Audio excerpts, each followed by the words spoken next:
Section 1. You'll hear two teachers discussing arrangements for a goodbye party for a colleague. First, you have some time to look at questions 1 to 4.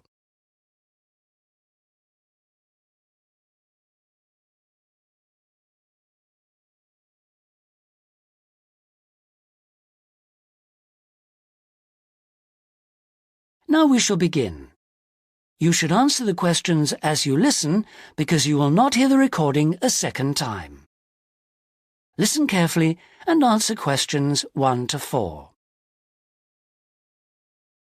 Hi, Tony. Thanks ever so much for coming. You know we've been asked to organise something for John's farewell. Yeah, sure.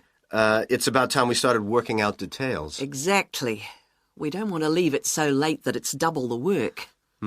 Right. Do you want me to take notes? Oh, that'd be great, thanks. Right. First thing is, when is the best time to hold it? Well, he leaves on the 24th of December. So what about the 22nd? Yeah, I think that's about right. We want it quite near the time, don't we? Sure. And what about a venue? In college? A hotel? I think a hotel will probably work out rather expensive. And I've been looking at the college dining room. That seems pretty reasonable. Fine. Yeah, why not? And then we ought to be thinking about invitations. Who mustn't we forget to invite? Well, obviously John and his wife. Oh, right. And the director. Uh-huh. The office staff. Yep. And all the teachers and all the students. Anyone else? Faculty heads? No, better draw the line. I don't think it's necessary. Yeah, you're right. I don't mind writing the invitations. When shall we get them out for? Enough time, but not too early. What about the 15th of December? Well, there are exams on the 16th. Better avoid them. 10th? Yeah, that should do it. Before you hear the rest of the conversation, you have some time to look at questions 5 to 10.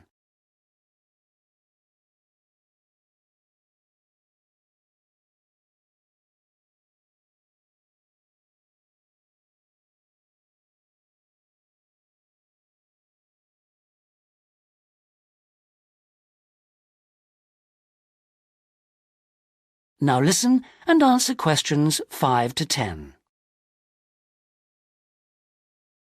So, what does that leave? Oh, yes, a present. Would you mind doing that? No, not at all. We usually go round with an envelope during coffee break, don't we? Yeah, coffee break's always the best time, because people have got their money handy. Yeah, exactly. Do we suggest an amount, or does it seem a bit unfair? No, I think people welcome it. We suggested $6 last time. Is that okay? Yeah, plenty, I would have thought, which should leave us with about $90. Have you any ideas for presents? Well, I've been having a little think. I thought, he loves music. Yeah, and books. So I thought I'd check on prices for, perhaps CD players? Yeah, that's a good idea.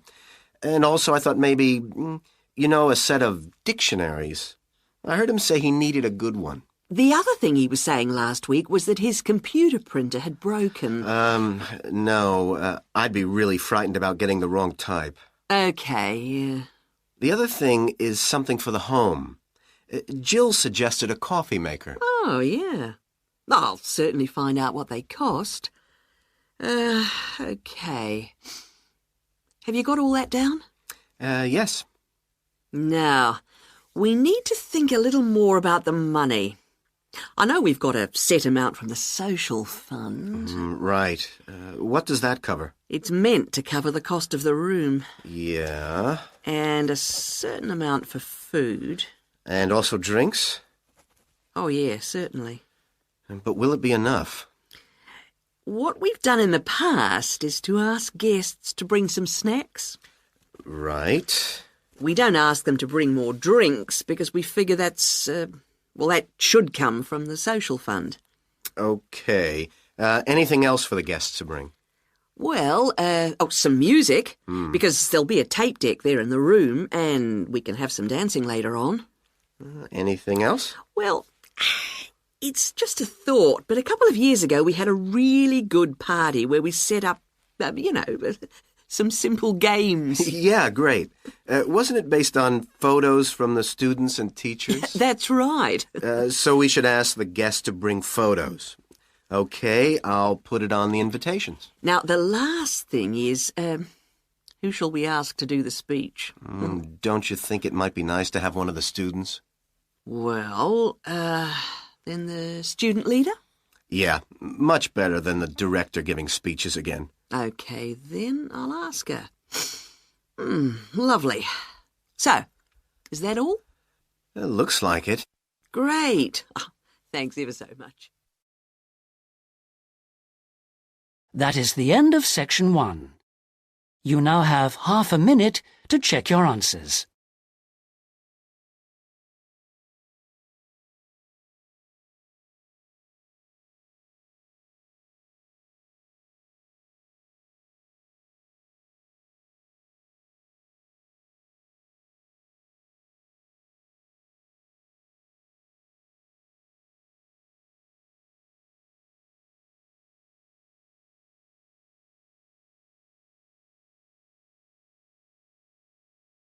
Now turn to section 2.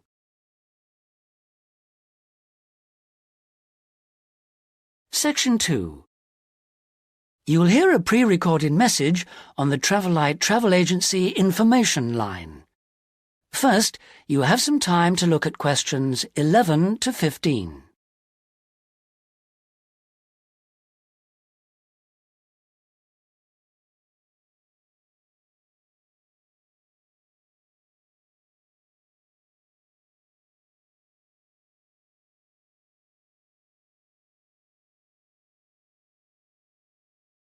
Now listen carefully and answer questions 11 to 15.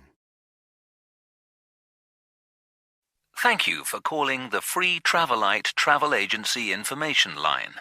You will not be charged for this call. In order to deal with all calls effectively, we offer you a number of options. Please listen carefully and press your required number at the appropriate time or dial a new number. If you want to hear about special offers, please press 1.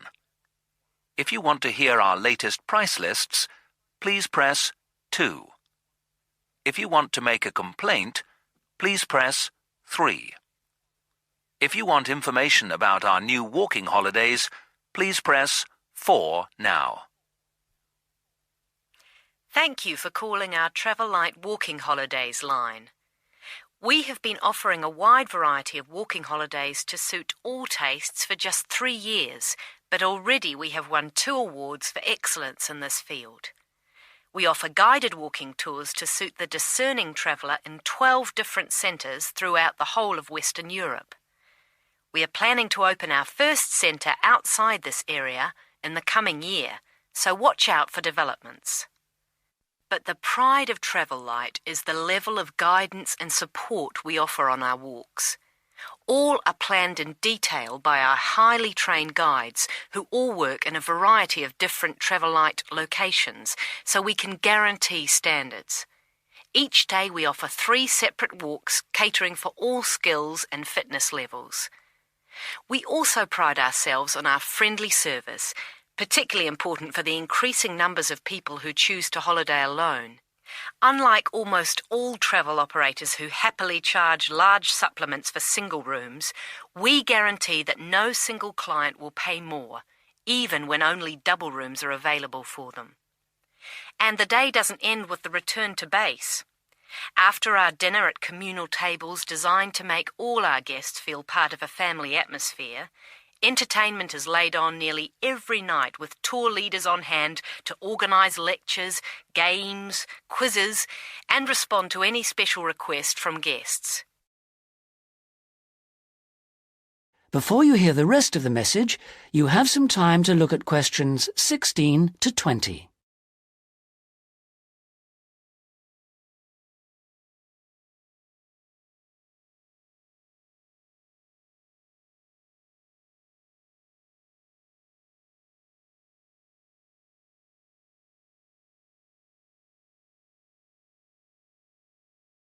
Now listen and answer questions 16 to 20.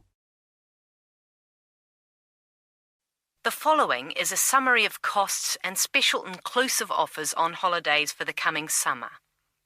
We have 3 lengths of holiday: 3-day, 7-day and 14-day. The 3-day holiday costs $180 for all accommodation, food and walking, and for the first time this year, we are including in that price the cost of picking you up from the nearest station. The 7-day holiday costs $350 per person and, as well as including the offers of the 3-day holiday, also includes a magnificent book giving the local history. On top of that, we are able to include free maps for you to better enjoy the walking and even plan in advance if you wish. For the 14-day holiday, our special price is $690 per person, and that includes all the offers for the 3- and 7-day holidays, plus membership of a local walking club, so you can better enjoy the full flavour of the local life. For further information, please contact your local travel agent. Thank you for calling the Travel Light Travel Agency Information Line. That is the end of Section 2. You now have half a minute to check your answers.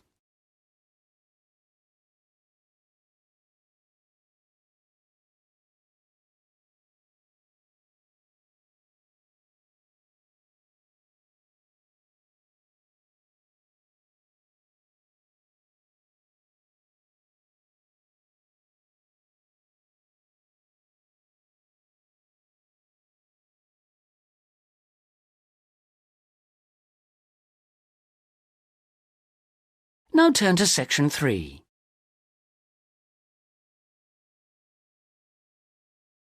Section 3. You will hear a conversation between 2 students who are studying to be teachers, talking about science experiments. First, you have some time to look at questions 21 to 26.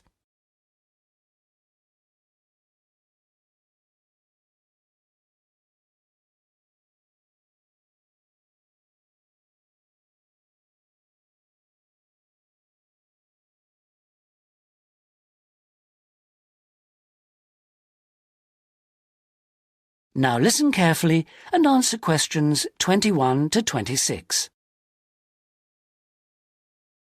Hi, Sue. Hi, Mike. So what happened to you last week? Oh, I was sick with the flu. What's this I hear about a big assignment we've got to do? Oh, well, basically, we've got to find 2 science experiments to do with a group of 8-year-old children at the local primary school. And we've got to complete it by the end of the week. Oh, that sounds like hard work. Where are we supposed to get the ideas for these experiments from? Well, I managed to get hold of 2 books from the library. Oh, well done. How about if we take a look at the experiments in this book first and see if anything looks suitable? I can make notes as we go about equipment and the purpose of the experiments. OK, let's see. The first experiment is called Make Your Own Hovercraft, which sounds very ambitious. Mind you, you only need 20 balloons and a table. You don't need any special engines or anything like that. What do you do with it all?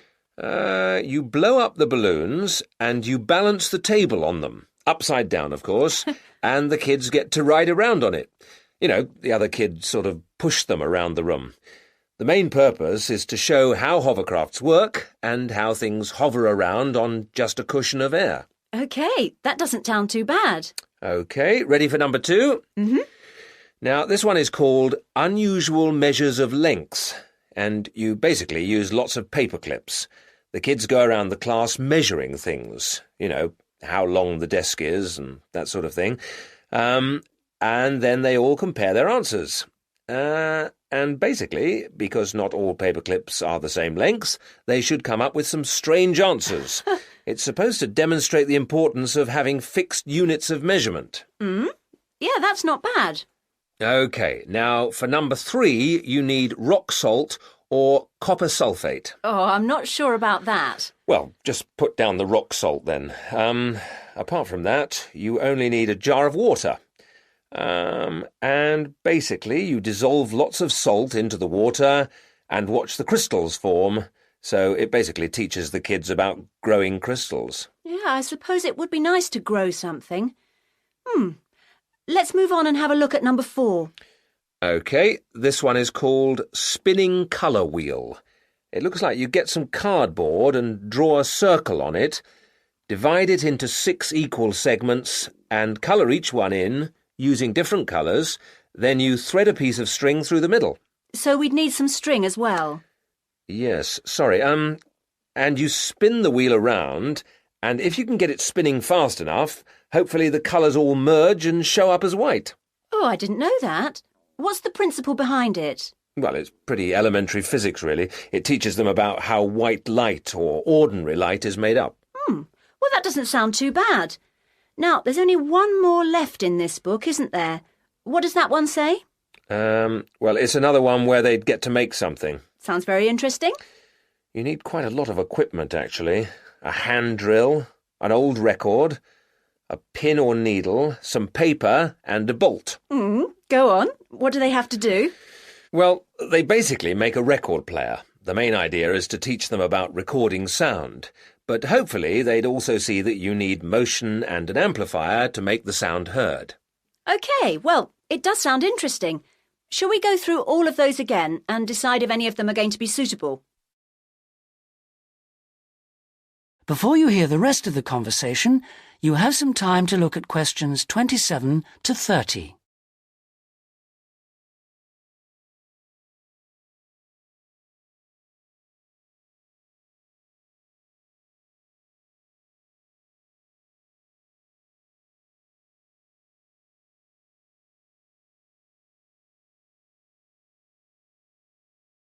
Now listen and answer questions 27 to 30. Right. Number 1. I thought this one sounded nice. There'd be lots of activity, and it doesn't need too much in the way of equipment. Yes, that's true, but don't you think it's a bit risky to get a group of 8-year-olds pushing each other around a classroom like that? Well, someone could get hurt. No, I don't like the sound of that one at all. Maybe you're right. What about number 2, with the paper clips? It sounds tame enough. Yes, a bit too tame, if you ask me. I think it needs to be something a bit more active and interesting than that, don't you? Yes, I suppose you're right. We won't get a very good mark if the children don't actually enjoy the experiments. And I suppose we could turn them off science for good. Well, what about the next one, number 3? Now, I quite like the idea of this one. Yes, so do I. But I seem to remember when we did it at high school, we had to wait up to a fortnight before we saw any halfway decent results. Oh, yes. Well, that won't be any good then. We'll only see the kids for 1 or 2 hours at the most. Yes, and we have to do the experiments and write up our results within a week. So that one won't do at all. OK. Well, what did you think of number 4? I like the idea of it, but do you think it will be a bit elementary for them? Well, they are only 8, you know. I know, but you know what I mean. Don't you think the activity itself is a bit babyish? Maybe you're right. They might have fun, but I mean, cutting out a circle and colouring it in. OK. Well, what about number 5? I thought this one sounded a bit too good to be true. Great equipment. Yeah. But don't you think it's a bit ambitious for this age group? I mean, I don't want to start off something and then have to abandon it if they just can't cope with it. I could see us ending up doing just about all of the work for them. I guess you're right. Oh, well, maybe we could store that idea away for later. Yep. Let's hope this second book has something better. That is the end of section 3. You now have half a minute to check your answers.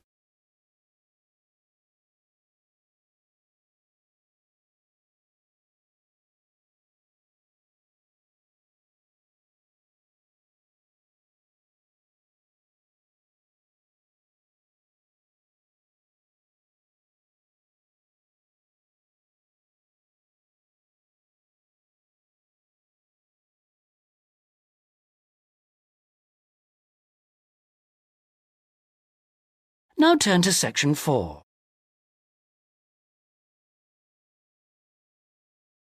Section 4. You'll hear a lecturer talking about the meshing of sharks in Australia. First, you have some time to look at questions 31 to 40.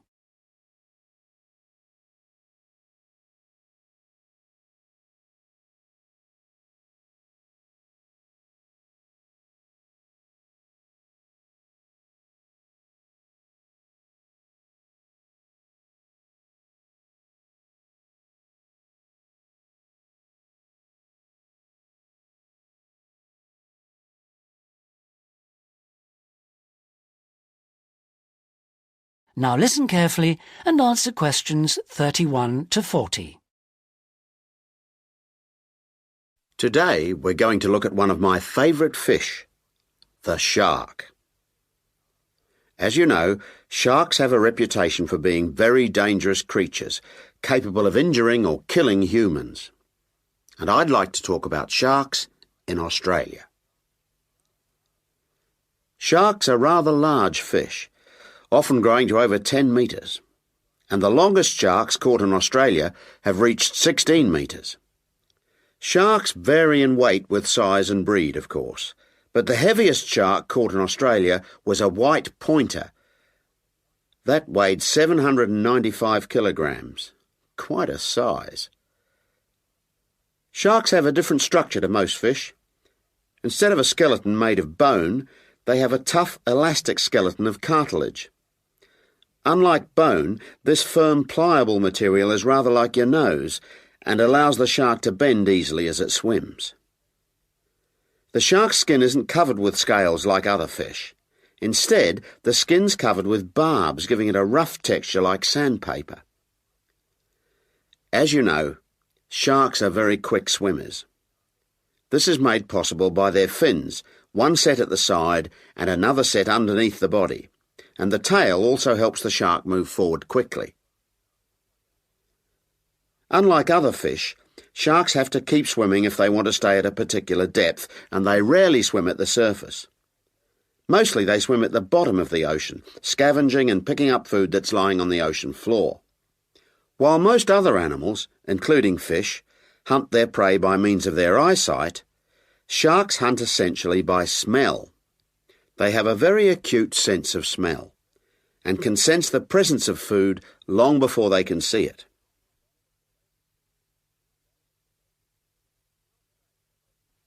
In Australia, where people spend a lot of time at the beach, the government has realised that it must prevent sharks from swimming near its beaches.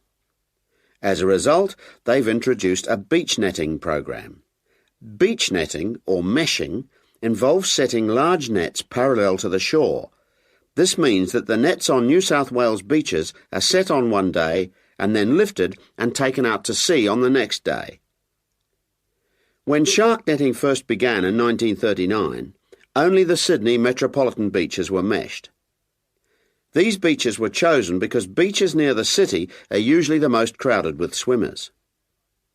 10 years later, in 1949, systematic meshing was extended to include the beaches to the south of Sydney. As a result of the general success of the program in Sydney, shark meshing was introduced to the state of Queensland around 1970.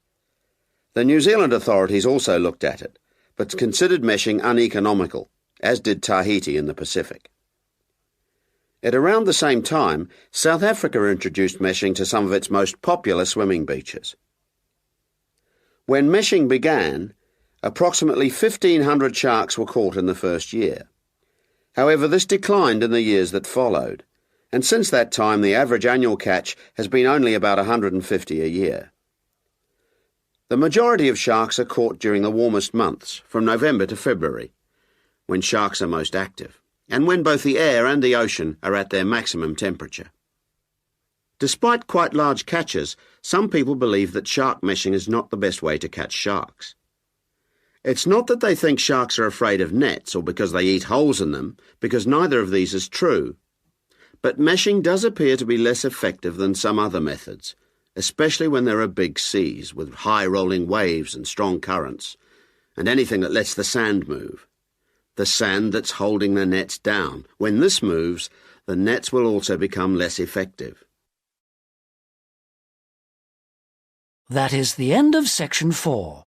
You now have half a minute to check your answers.